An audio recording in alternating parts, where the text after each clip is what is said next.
Welcome to VI Live, where the CEO dreams it and the COO makes it happen. Here are your hosts, Lori McCall and Ashleigh Labs. Welcome back to VI Live, where we pivot in public, lead with structure, and don't pretend we always have it figured out. This pod is for modern leaders who build differently, for visionaries and integrators chasing clarity, not chaos. Ashleigh, what's today's episode about? Today's episode, it's called Who Does What and Why That Matters. Because let's be real, there was a time we were both doing, well, everything. Everything. All right, let's take it back to the old days. We burned down our 7-figure business because we were collaborating ourselves into chaos and trying to scale, honestly, in an old model.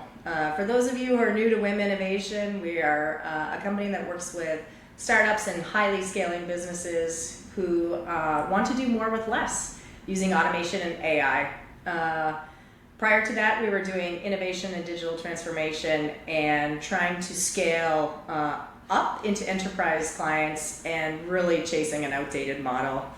So this is our process and our journey for how we took 2 quarters to completely pivot and streamline our business and gain clarity and operational peace in the meantime.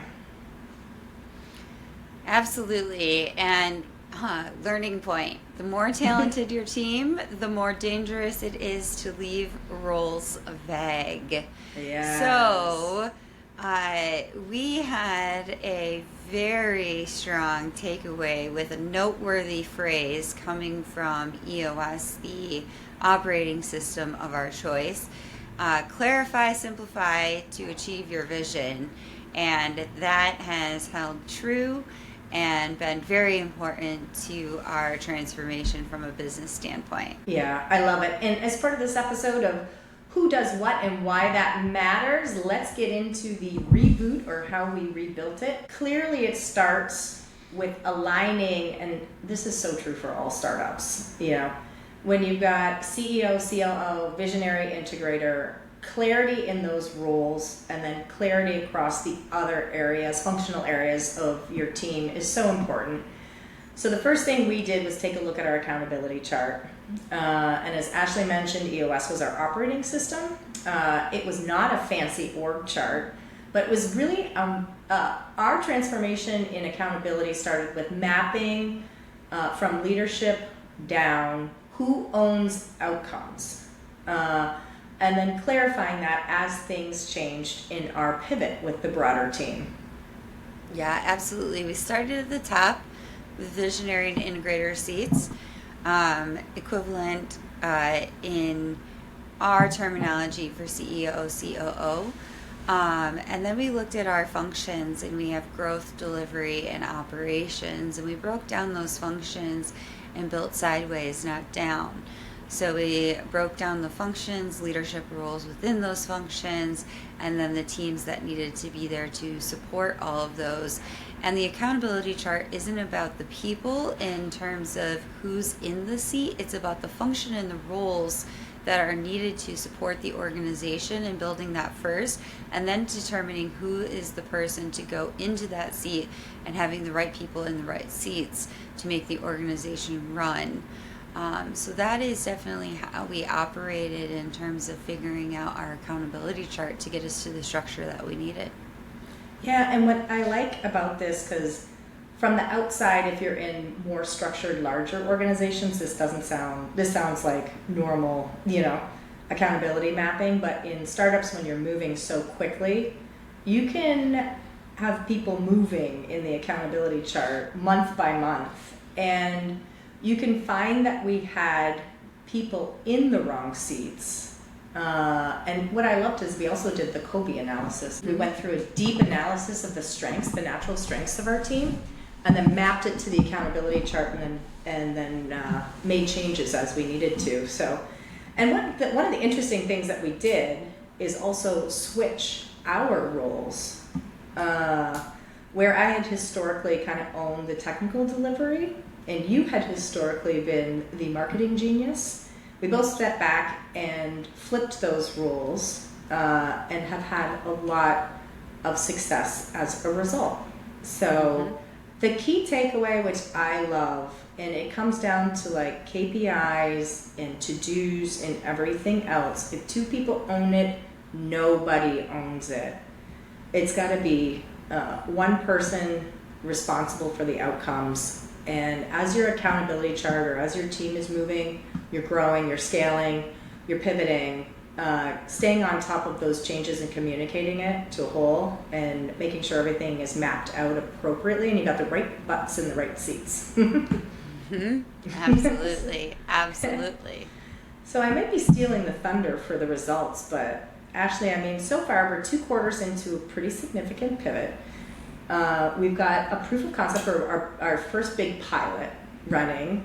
What would you say? How are you seeing the results? So, I mean, from my standpoint, meetings are more structured and decisions are getting made faster, which means we're moving things at more of a rapid pace with strategic alignment, and decision making is critical. And so that is all happening at a faster pace, and we're able to make data-driven decisions. We've got scorecard metrics and everything in alignment, which is fantastic.